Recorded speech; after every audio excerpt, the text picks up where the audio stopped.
Welcome back to Tommy's house. All right, Michael, in this episode, we get into it with a really interesting guest, to say the least. Tim Ballard. Tell the folks about Tim Ballard. In 2013, Tim founded Operation Underground Railroad, which is responsible for rescuing thousands of children from trafficking rings. He testified before Congress in 2015, recommending procedures and practices to rescue children from trafficking rings. And if you heard of the movie Sound of Freedom, that was based on Tim's story of rescuing children in Colombia. It went on to make $250 million at the box office, and he has a brand new documentary coming out now called The Hidden War about his time in Ukraine, exposing a global trafficking ring. So Tim is super credentialed, possibly the world's expert on exposing child trafficking rings. There is some controversy surrounding him, and we get into that too. We will put a disclaimer out right here. This episode is not for the faint of heart. We get into some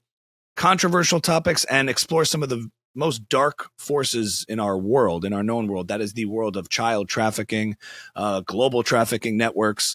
And, you know, he does not hold back on getting into some of those details and the forces that animate that world. And it's a very dark world. Tim has seen some very dark things. So as you will see in the episode, I think that comes through.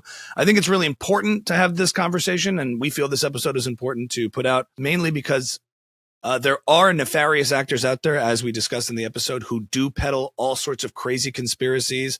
They certainly like to blame certain subsets of people and groups for being responsible for that. But not confronting those issues, I think, provides cover for it. And I think Tim can speak that language in a way that actually sheds light onto the real demonic forces in our world, the real evil that's being perpetuated out there. You know, the problem with conspiracies, Michael, is occasionally one turns out to be true. And I think there are opportunists and people out there using the language of conspiracy to build audiences. It's based in no evidence at all.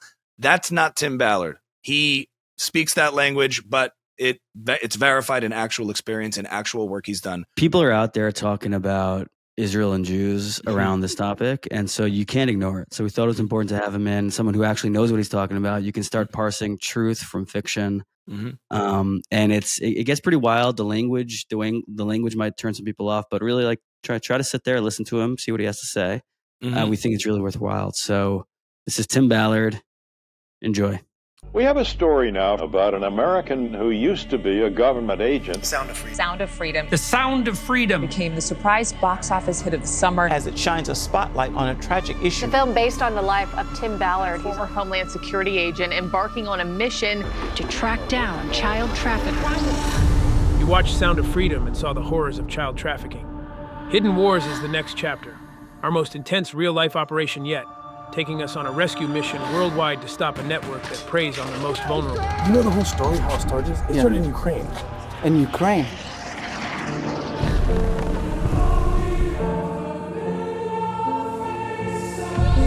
You can see what it would feel like or look like if this was happening in your hometown. In total, there's about 240,000 orphans in Ukraine. Here we are to get them out. When you consider the fact that human trafficking is $32 billion a year business, the question people that think about it go to is, how are you getting that many kids? The United Nations is warning of the risks they face of being trafficked. Every time there's a hurricane, earthquake, war, Huge earthquake. whether it's Afghanistan, Southeast Asia, Haiti, Ukraine.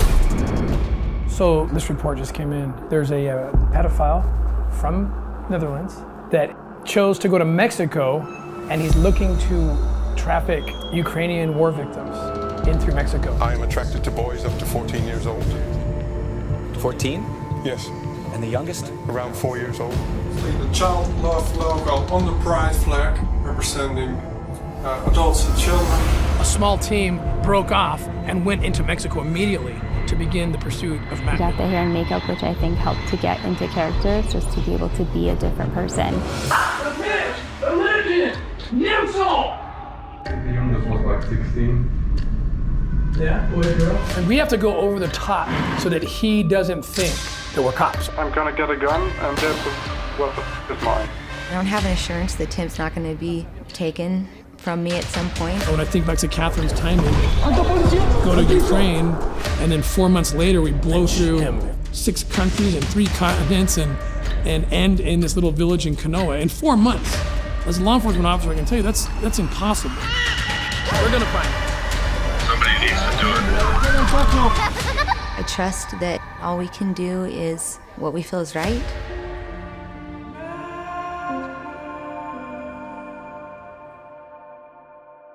All right, a tell-all episode. We're going to get into some interesting territory here today. We have the legend himself, Tim Ballard, in studio. Tim, welcome. So glad to be here, man. I've been waiting for a long time. Yes. So it's good. You are in like special ops, undercover. You've been in this world a long time of saving children in child trafficking. Yeah, so I started in the CIA. I was there through 9/11. I actually went to the border because I joined DHS when they created DHS in the wake of 9/11. It's Homeland Security. Homeland Security. And the reason I wanted to do it was because when I was in the CIA, I learned that Mohammed Atta, one of the guys who flew the planes, was staging in Mexicali, Mexico, and crossed the border. And I speak Spanish, and I love the border. And I'm like, I'm going to. I love the border. Yeah, I do love it.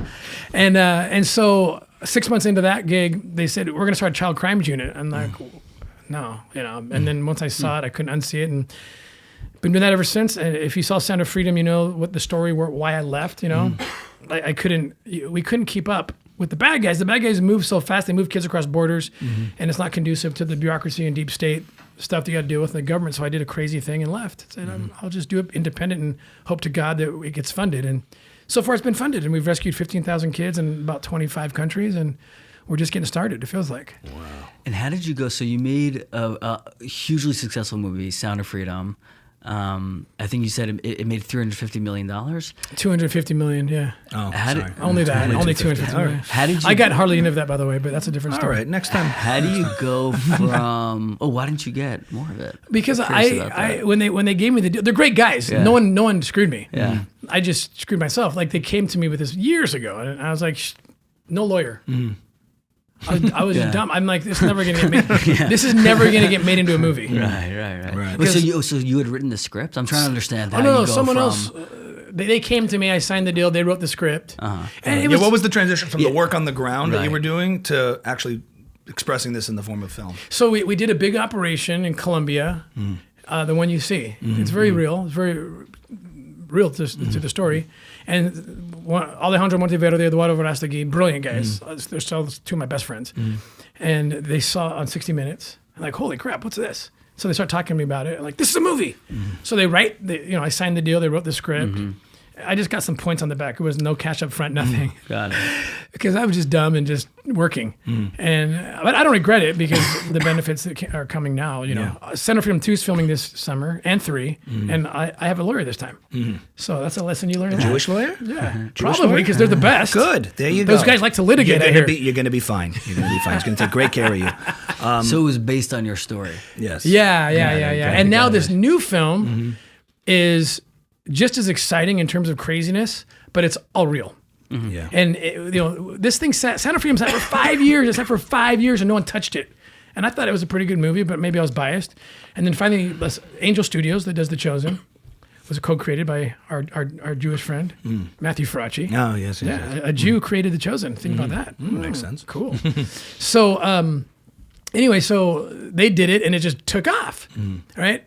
And but with all this obstruction that we're seeing now, like theaters saying they're sold out and there's no one there, so there's a lot of deep state stuff going on. And then, but the big lie that everyone said, it's not true, Tim's QAnon. I'm not QAnon. I don't even know what QAnon is really, but I was painted as the leader of QAnon during 2023, and then that lie didn't work. What's that? Something. The A-OK kind of, yeah. And so then I said, fine, we'll respond with real footage this time. And you can't use the lie that it's fake, it's fiction, it's Jim Caviezel, not Tim Ballard.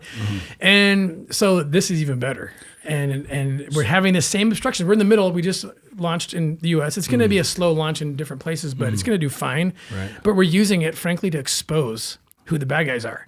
We're using it this time, and it's working. Right. So you'll see some news come out about who's actually trying to stop us. So the first one was a fictionalized version that portrayed life on the ground, real events of what was going on, and this one is actually showing real things, real villains, the real expose. Right. That's right. It's so interesting. So what I want to get into is, you spend a lot of time in the true dark forces. You've witnessed actual dark forces at play, the real, demonic, satanic, like most evil parts of our world. Yeah. But we also live in a world now where people, to wrongly use the phrase, they traffic in all these kind of conspiracies and language and narratives, and they're bullshitting and they're connecting dots where they don't exist. And we can name names. I mean, but you know, when you see that, when you see a world ripe with conspiracy, the problem being some conspiracies being true, the ones you've bared witness to. Yeah. When you see people bearing false witness, it's one thing when journalists get skeptical, but it must make your job very, very difficult. Very hard. Because you're like, it's like the boys who are crying wolf out there, and you're like, I know the wolf. So can you talk about that a little bit, of that struggle of being in a world that you know is true and the people poisoning that well by filling it with false narratives that make your job much harder? Yeah, I just experienced it. I spent the last 3 months in the Middle East, in Israel. The target was Syria.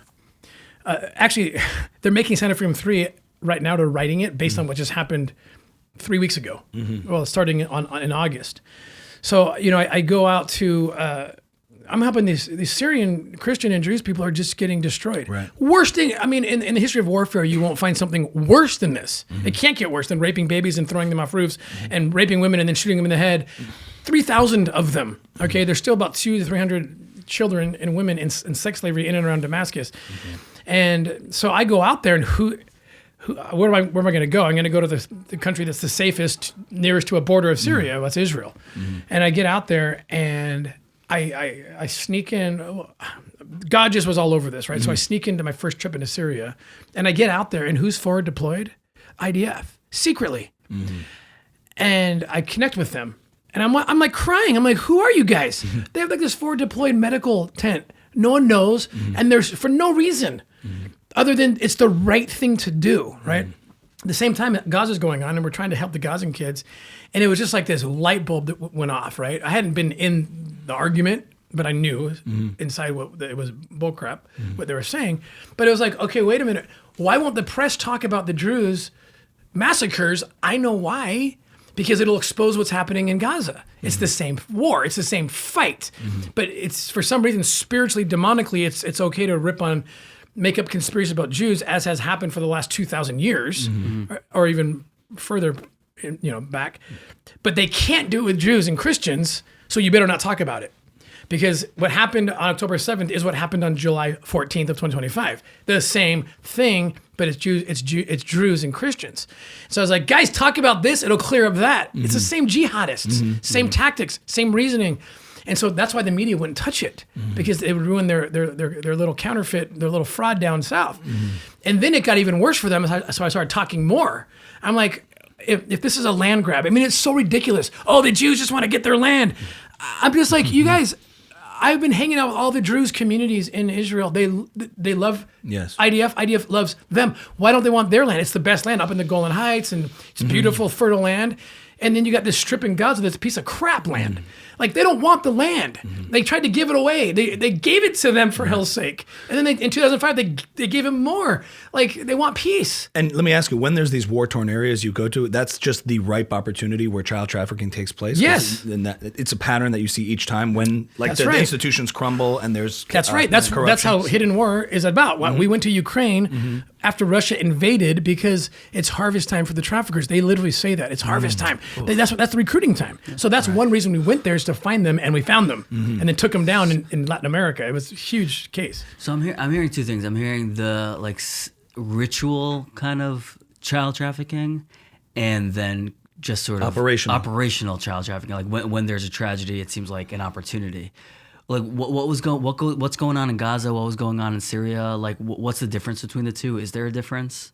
Not really. Okay. I mean, and just to add to that, as you speak about it, you hear claims from sort of, we'll call it Alex Jones, Ian Carroll, people putting up their phone or live streaming about ritualistic, demonic trafficking and behavior. I just want to know, in terms of the real things that you see and take down and combat, like what's really going on? What is that process? Well, between like it's all in the same family of sex abuse, and what's going on is there's a demonic force that wants to rape children.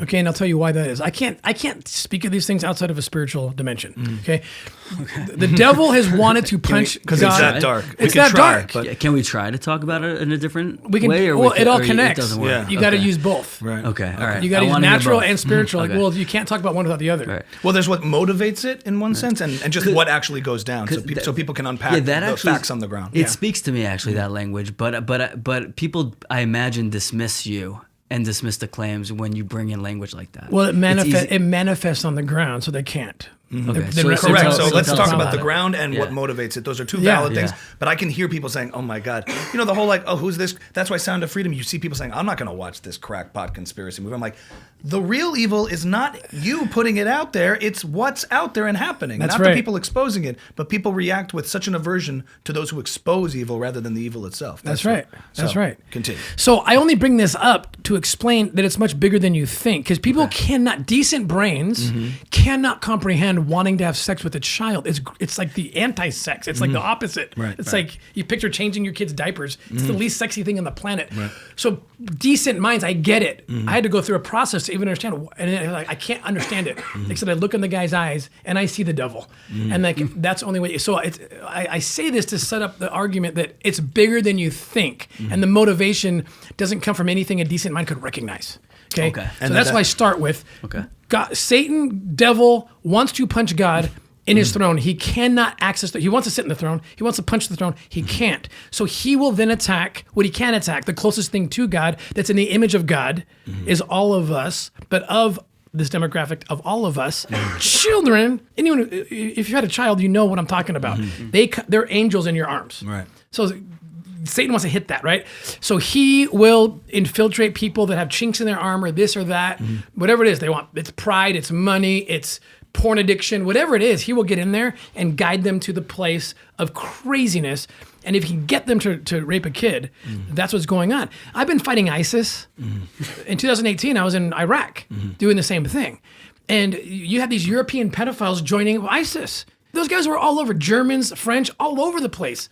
There's Chinese pedophiles. They join in because they're welcome to the crowd. Can you unpack that for us? Just at the, there are these areas, there's these corrupted people into sexual perversion, but like what operationally is going on? So there's a war-torn area. You said it's harvest season, as they call it. They come in, they kidnap children, and they auction them off, they sell them. Yes.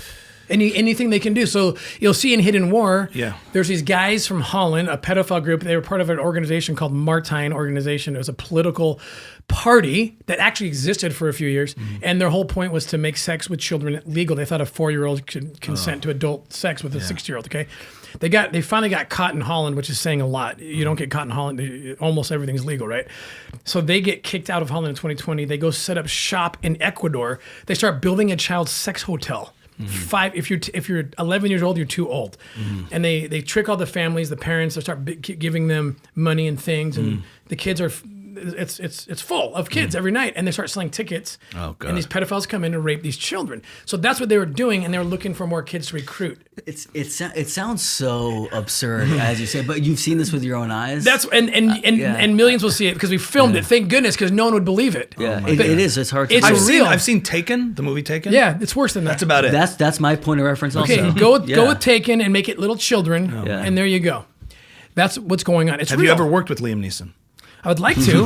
I've tried to recruit him, but I don't know who you are. Yeah. I don't know what you want, Mr. Ballard, but what I can tell you is, this is what I mean. There's an October 8th moment that happens where you see evil that's so in front of you and proud and filmed, and there's two reactions to it. The impulse to confront it and defeat it, or to shy away, pretend that's not what it is, and that it must be some external thing going on. No decent people would ever behave this way. Right. They must be oppressed. They must be suffering, and that's what's happening. Somebody else is causing this.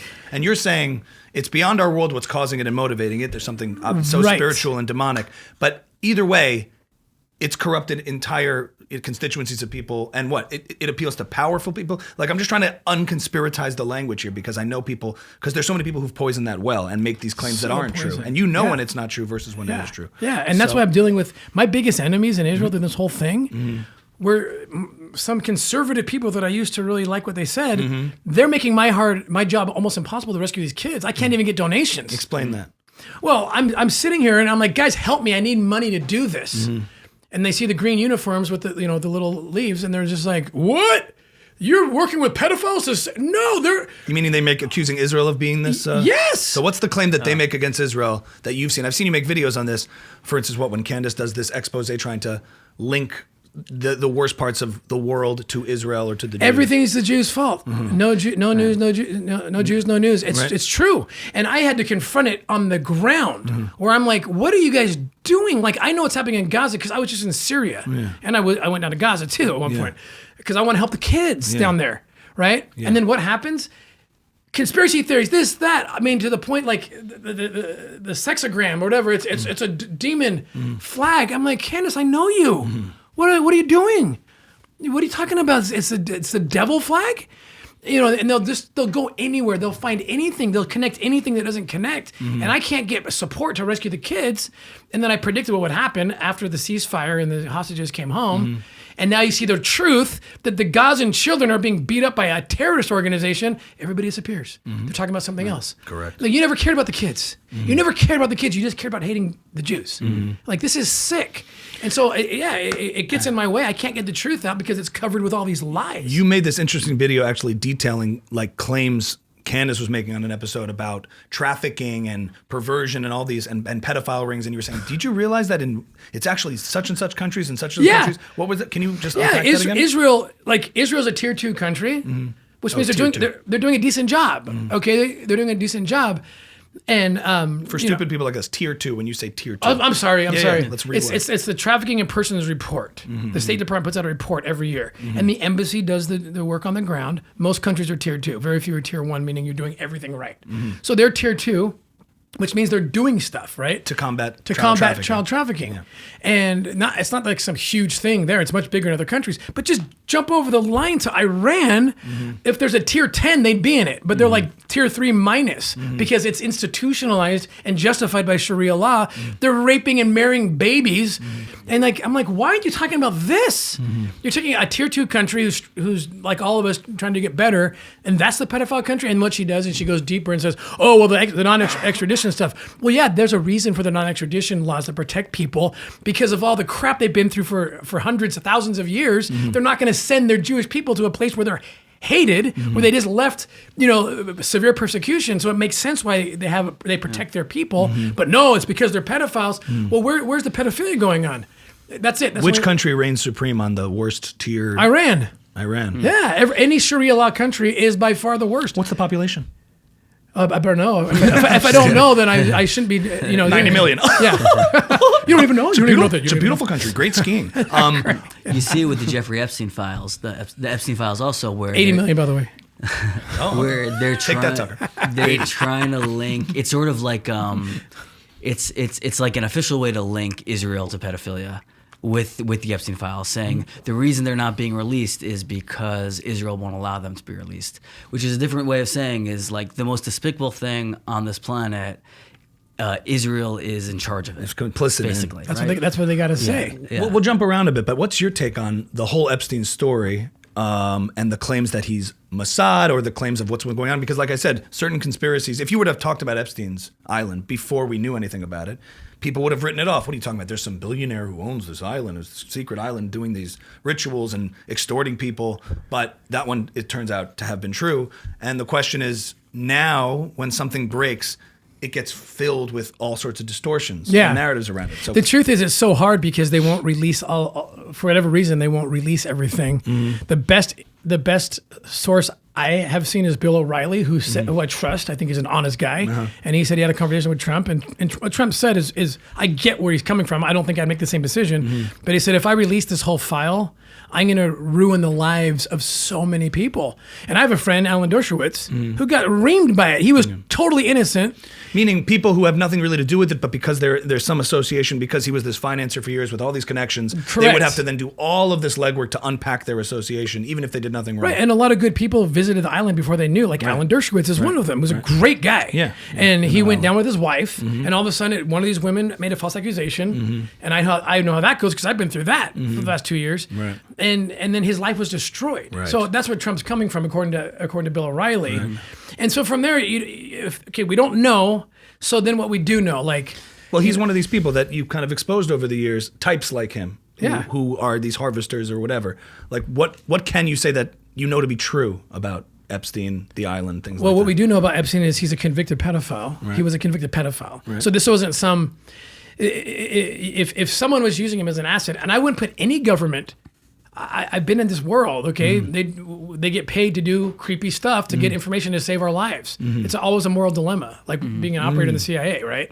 So if you got some guy, he's a pedophile, so let's get it off the table that he's some just secret agent that's pretending to be no, he is a pedophile. Right. Okay, he was convicted in Florida. Okay, so he desires to have sex with minors, okay? And so now you're gonna tell me that either a U.S. or Israeli, agent or operator signs him up as an agent because he now has access to others. That wouldn't blow my mind. If any government was doing that, if it's going to help them protect people from a nuclear bomb or something, right?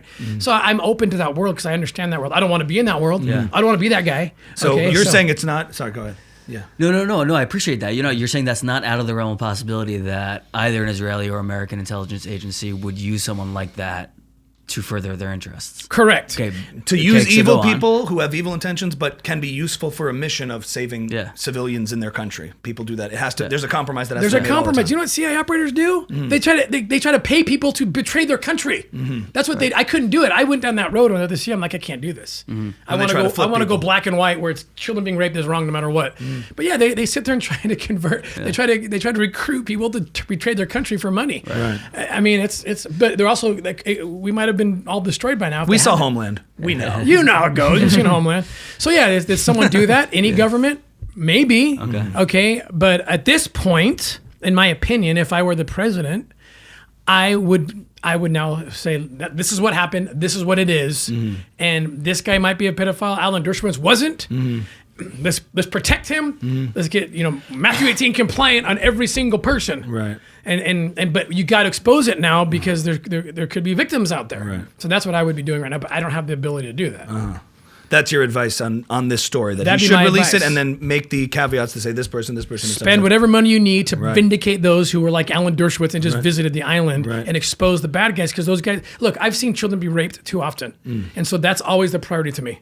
Like anything else, suffer.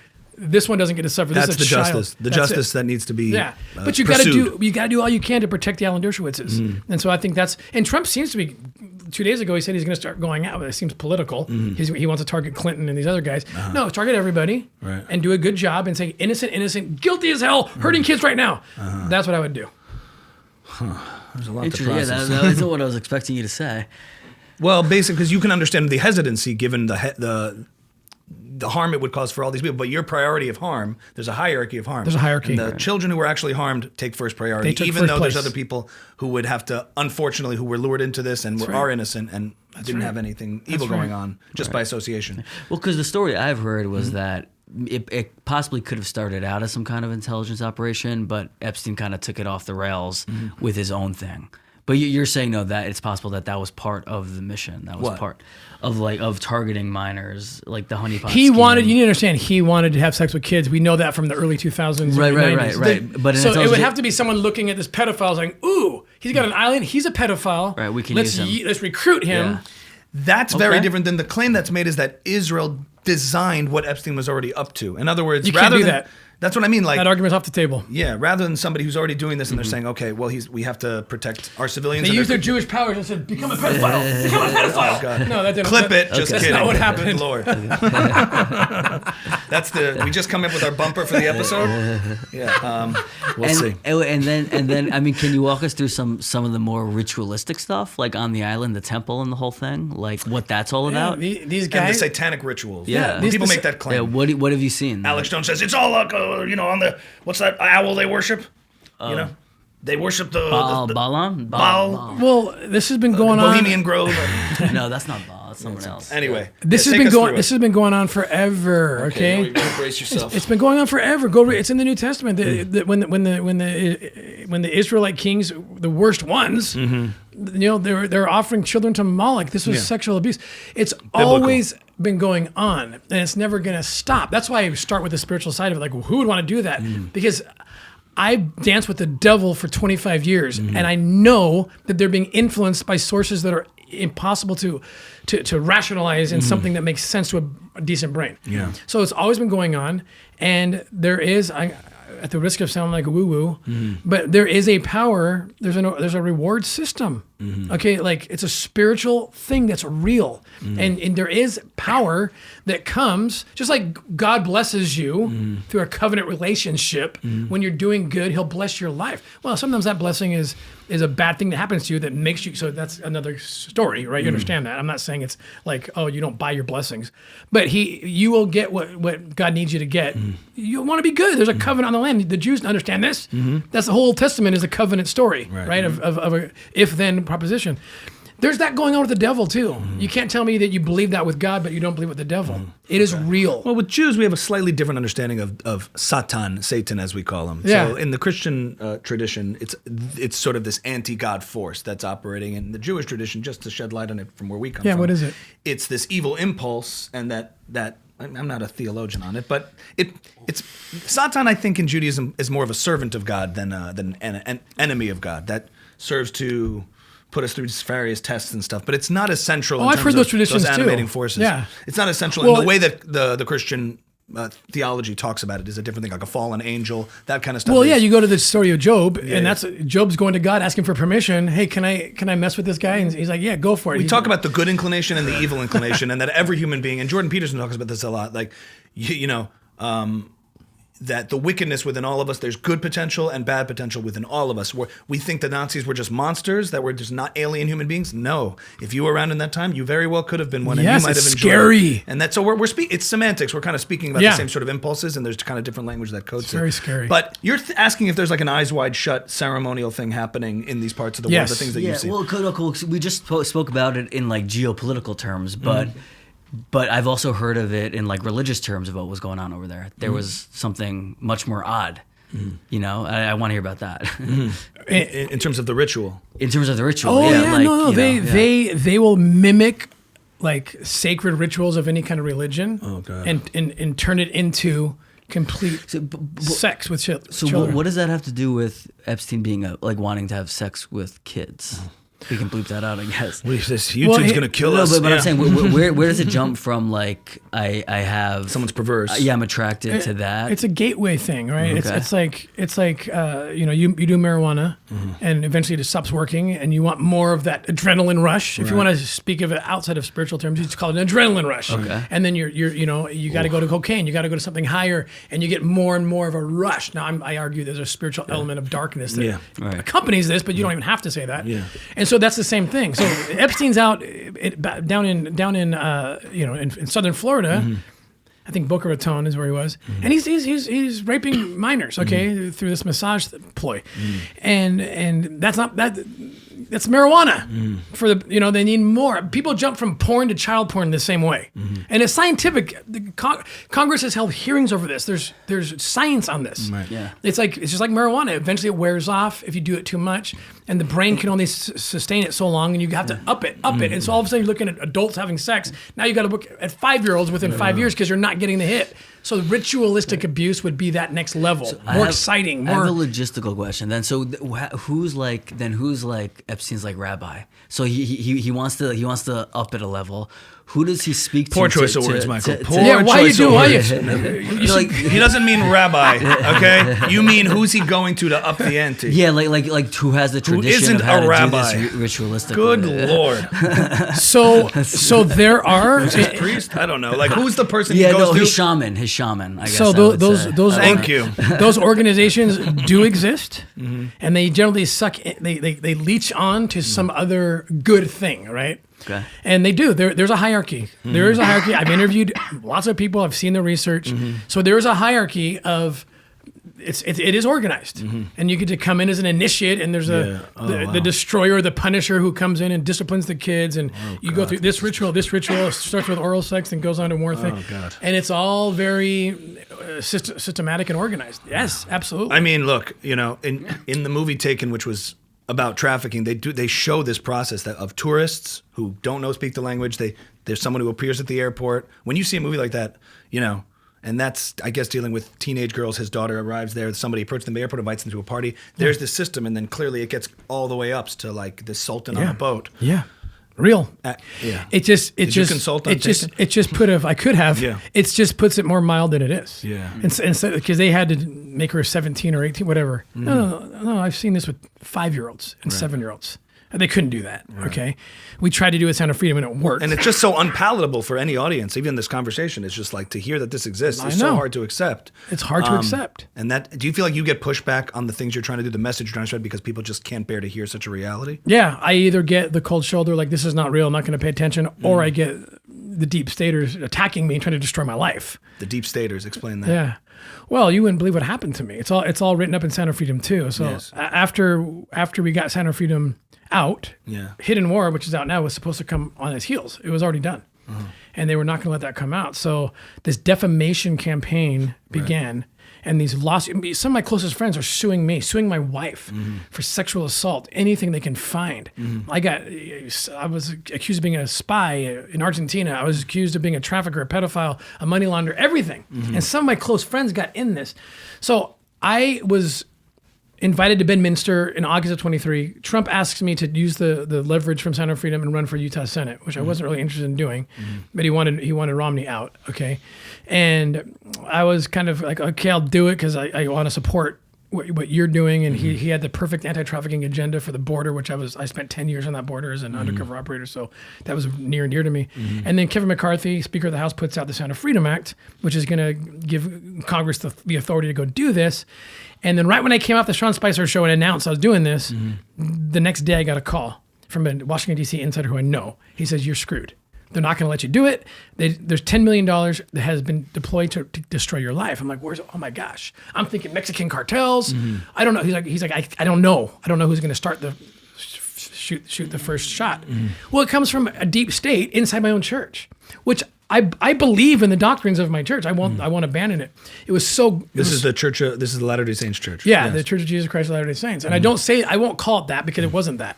Okay, it's like saying James Comey is a U.S. citizen, works for the U.S. government. Okay, right. I mean, rogue actor, somebody within it was trying to take you down. Absolutely, and they got together with Vice News, pro-pedophile George Soros-owned anti-religious, anti-God, anti-LDS. Right. But they form an unholy alliance and they start lying about me, including things like I've never done projects with the church when I've done more projects with the church than probably anybody who's not an employee of the church. Truly, $4 million of book sales of my books I wrote about. I mean, it's just insane. Yeah.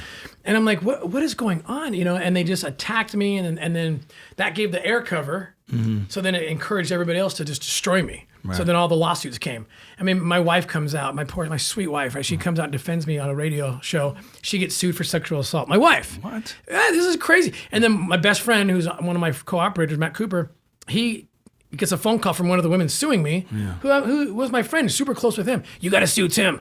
If you don't sue Tim, then he'll become senator. He can't become senator. He's like, what are you doing, Bree? Like, no, I'm not going to sue Tim. You better do it. I'm not going to do it. A week later, after saying no, Bree sues Matt Cooper for sexual assault. So all our close circles seeing this, and they're like, "We hate Tim. We hate." It's like what happened to the Jews. It's like, "We hate Tim. Don't hurt us. We hate him. Yeah, we're anti." And like my entire world just collapsed. And this is because you announced that you were running for Senate. That was that and the Sound of Freedom Act and the power of Hidden War or Sound of Freedom to make it happen. And then I realized this is bigger than I thought. I thought trafficking and the whole thing was cartels and pedophiles. No. Those are actually the easier enemy. Right. The deep staters that are covering stuff inside institutions, governments, churches, whatever, they're the ones who don't want me to expose what I'm going to expose. And thank the Lord we recovered. Where does all this stand right now? It's a full reversal. Okay, there's indictments pending in multiple countries, and they know it. False accusers. Yeah, defamation. They're being, but it got criminal because when you defame and that defamation knocks a congressional act out of place, when a nonprofit, and there's more than one, meddles in an election. Nonprofits cannot meddle in an election. You are out. It's illegal. Right. And so I announced I'm running for Senate. I announce it. 3 weeks later, a nonprofit starts lying about you. That's deep trouble. Right. Like conspiracy, this. And then you got these crazy lawfare people running around, some of my friends, and multiple operations in Mexico, Colombia, Dominican Republic got shut down because they revealed all the details and they're made up stories about how I raped them. I mean, most of them weren't even willing to say I raped them. It's like you read the body, it's like this doesn't amount to anything near sexual assault. Right. It's crazy town. But the Dominicans and the Mexicans shut down real operations because the bad guys found out it was undercover work. So now they're going to get likely charged for obstruction of justice and being an accomplice child trafficker. And they're like, oh, wait, all of you by Tim? There's like, this is impossible for any human being to do. He can't just like make his rounds. Well, guys. I say this is funny because this ecclesiastical leader who excommunicated me and violated every rule. He wouldn't let me bring witnesses in. He wouldn't even tell me who I had penetrative sex with. You had penetrative sex with who? I can't tell you that. 2 years later, I still don't know. Right. Several women have tried to be that woman, and they have their butts handed to them. Now they're going to jail or losing everything. That's an interesting choice of words too. But yeah. But the good news is, guess what? The year that I was accused of doing all this was 2022. 2022 is the year of hidden war. I had cameras in my face the whole year. Right. So it's like, okay. And my ecclesiastical leader gets up before the congregation because he just has to keep pounding on me. And he compares me to Joshua, who's storming the Canaanites. Yes. But I broke my covenant, and therefore it's my fault that the operation didn't come through. Because he doesn't want to be guilty because he is guilty for the damage that was done to kids. And so I have a new slogan number coming out with is, okay, then what did Joshua do in 2022?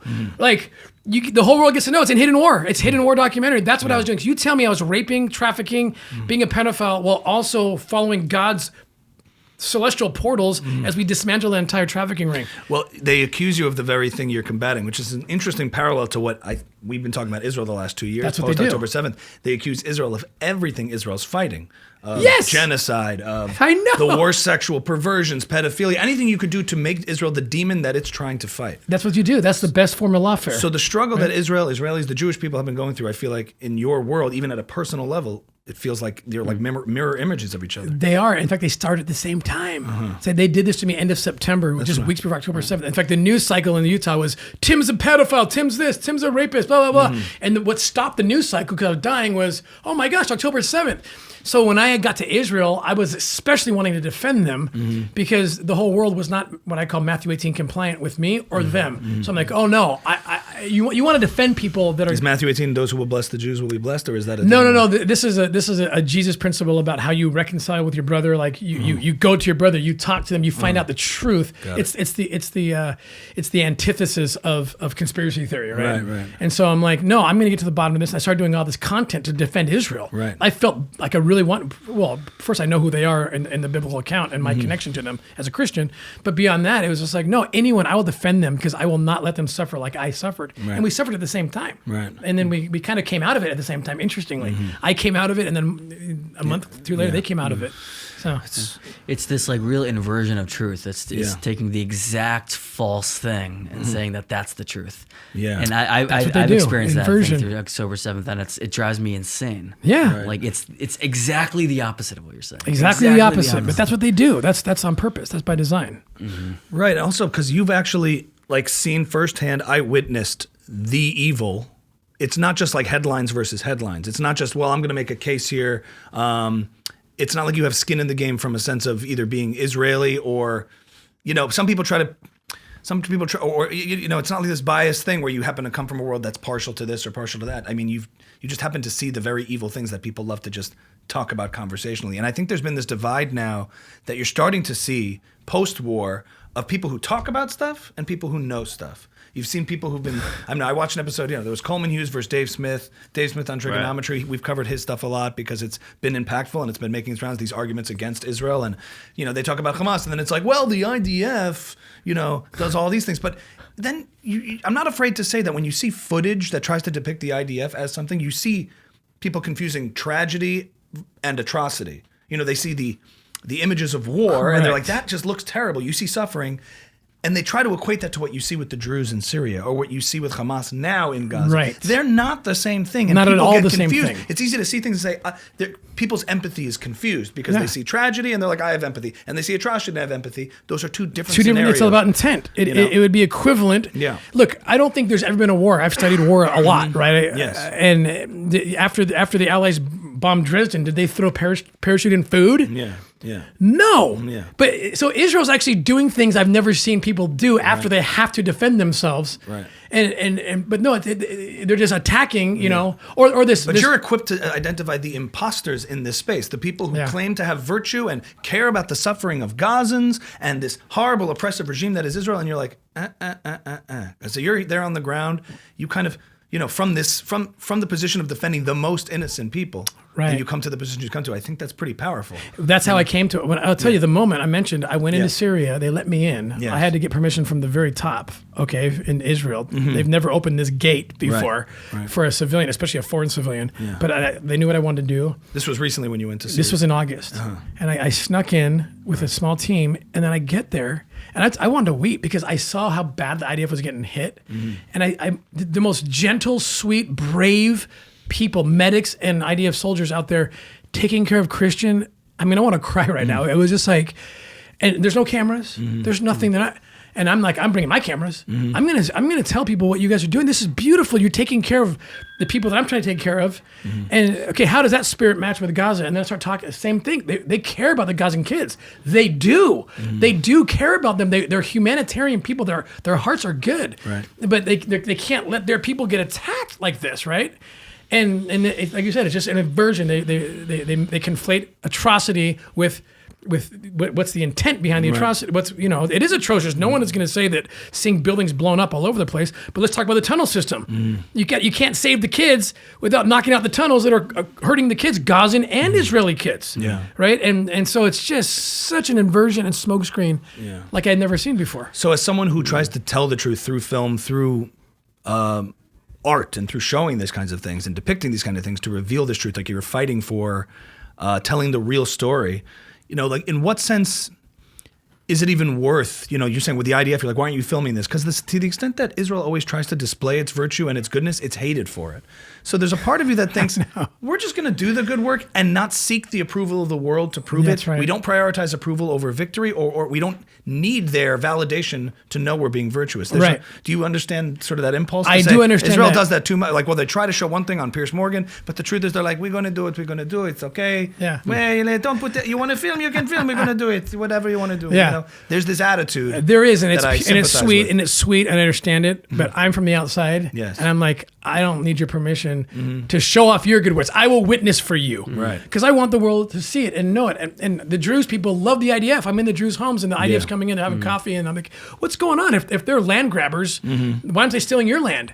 Because they're not land grabbers. And the Druze are the biggest offenders of the Israeli people are the Druze, and the Druze people are IDF. The Druze people sit in Congress in the Knesset. Yes. Muslims sit in the Knesset, guys. Wake up! This is not what you think.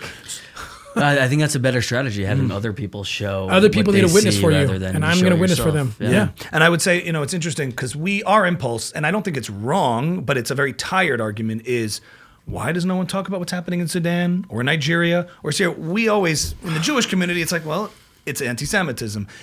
And it's obviously anti-Semitism in the sense of this double standard that's being portrayed. But when people hear that today, they just get exhausted by it. They dismiss it. They're like, oh, that's just using some knee-jerk excuse. And I can understand why it's not effective, even if it's true. Not everything that's true is necessarily effective.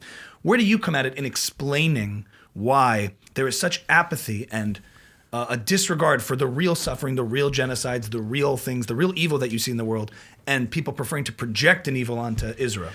I mean, and the West, it's hard generally to understand, except I can say that the impulse, the dark impulse to make Jews the bad people, I think is one reason they don't want to show everything else that's going on, because who's the enemy of these Christians in Nigeria, in Sudan, in Syria are the enemies of the Jews.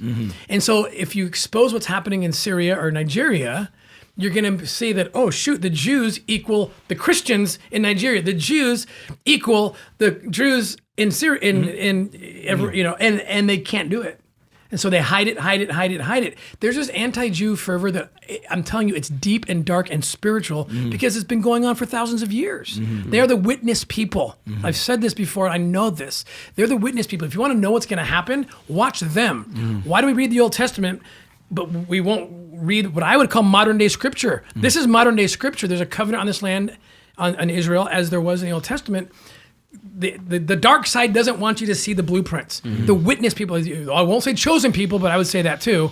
Okay, for the other people, call them witness people. So are you going to burn your Old Testament because bad things happened with King, Solomon? Solomon went south. He stopped living the covenant. No, you're going to criticize Bibi, criticize him, but watch what's happening because this is God's witness people that creates a blueprint. George Washington understood this. When George Washington set up America, they quoted from Deuteronomy more than any other book, more than Hobbes, more than Locke, more than Cicero.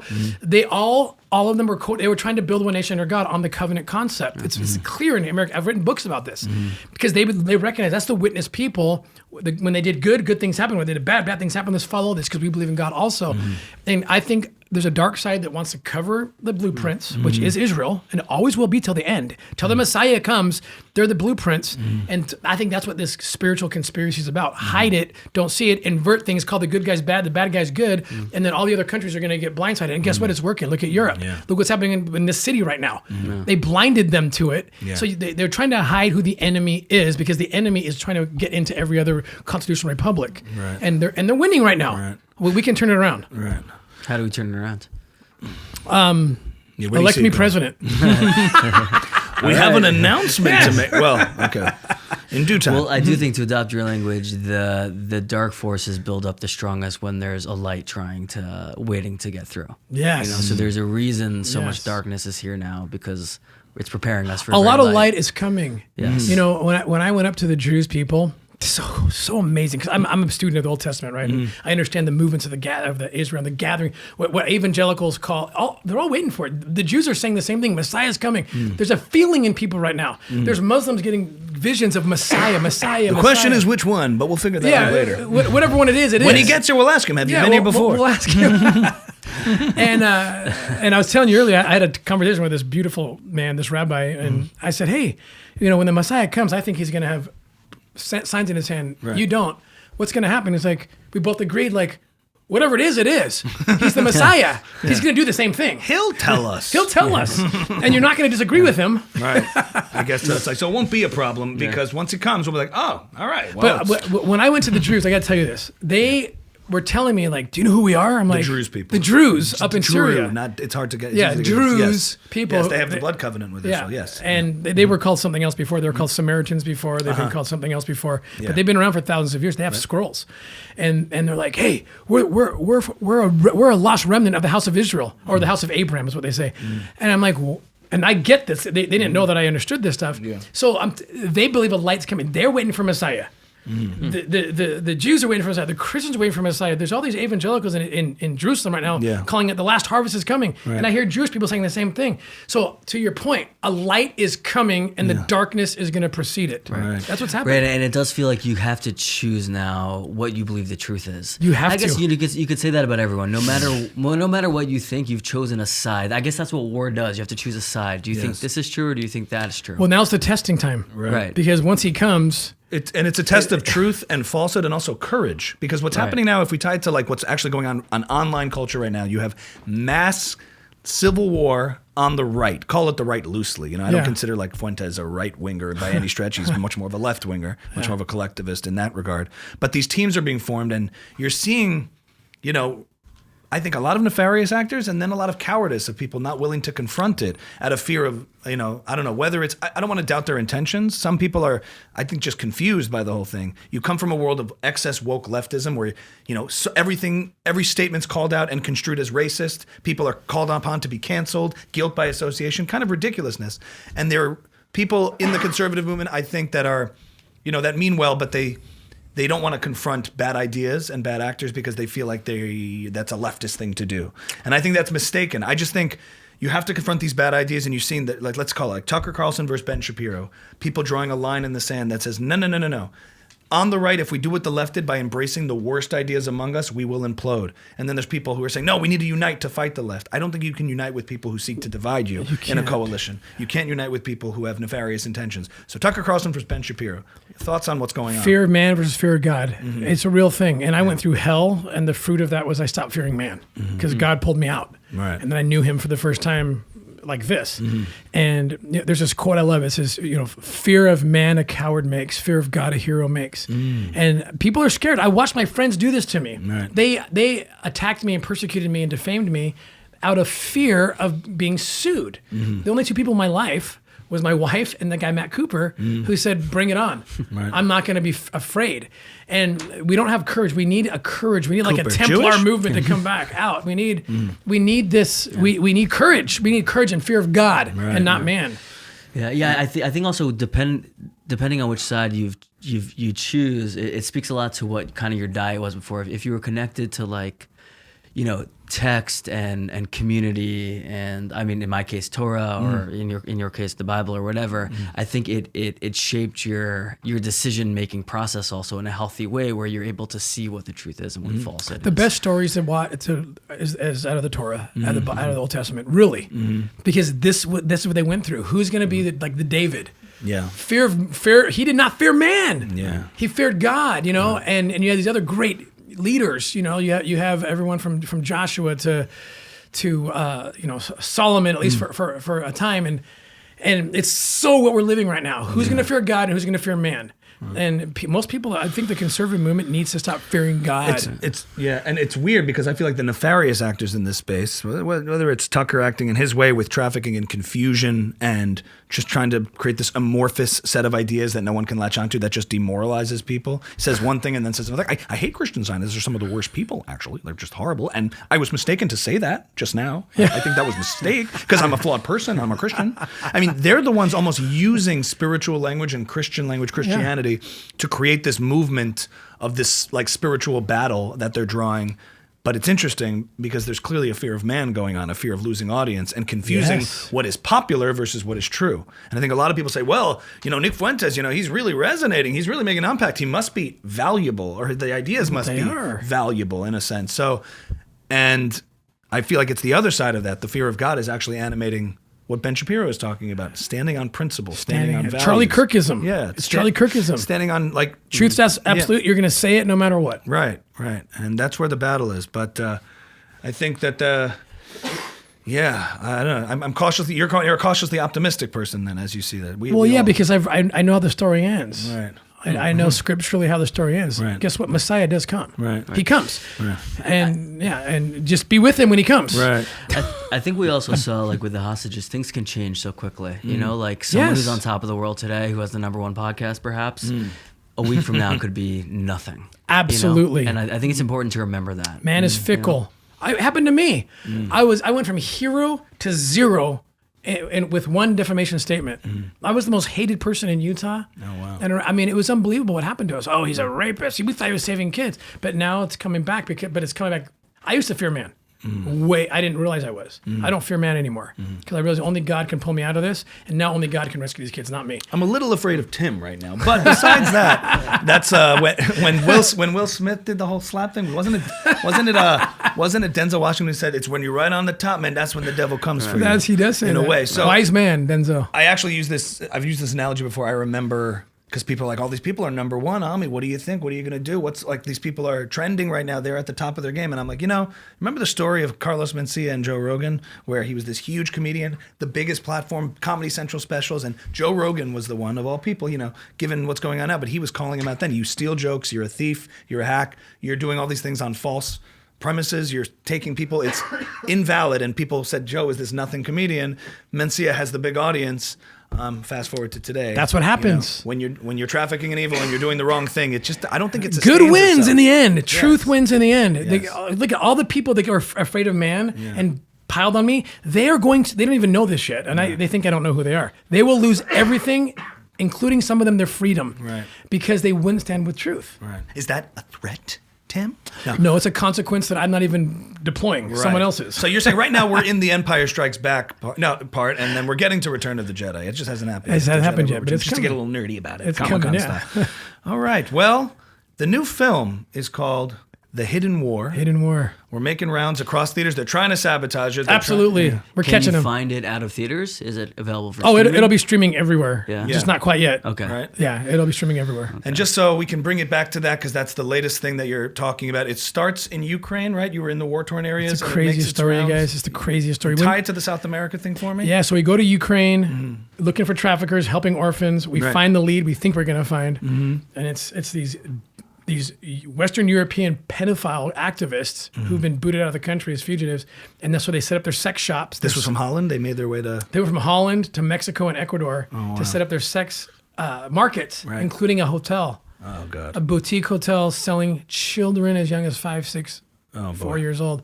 And so it's this odyssey from discovering the clue in a war-torn, bomb-dropping missiles everywhere. It's crazy. We're in there. We find the clue, and it takes us about 4 months. We rip through 6 countries, 3 continents, and dismantle the whole thing.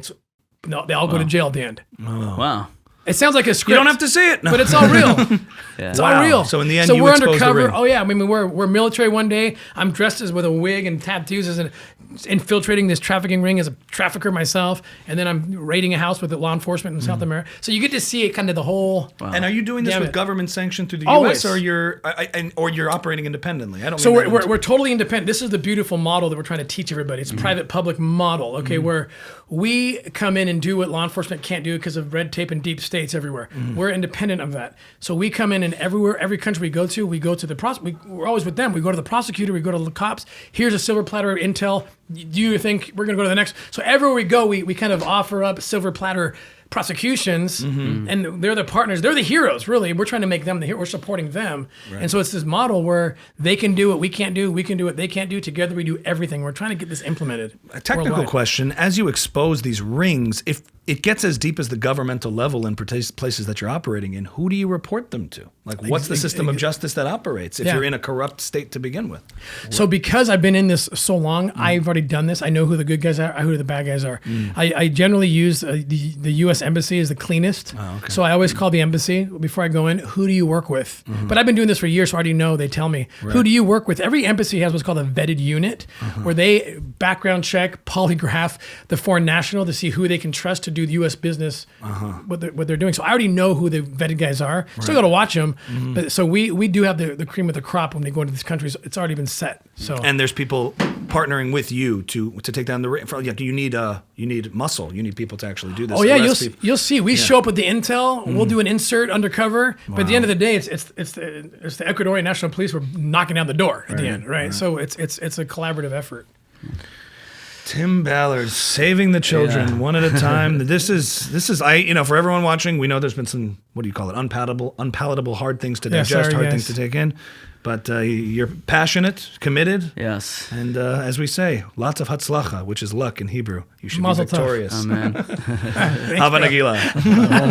Tim Ballard, I don't know if I just misused misused that term. I apologize if I did. But what's that? Yeah, you could always say. Mazel tov. Mazel tov is there a glass I can throw on the ground? Is that part of it? Yeah, you step on it. At every Jewish wedding, we step on it to remember the old temple that was destroyed. But a new one's going to be built soon with your help. Yes, Tim let's do Ballard, it. ladies and Let's gentlemen. do it. Amen. The movie's called The Hidden War. Will be out soon, theaters everywhere, and on YouTube. Angel Studios will be streaming it. All right. Eventually, it'll be available for everyone to see, and we hope everyone does see it. Thank you so much for your Thank you guys. For your work.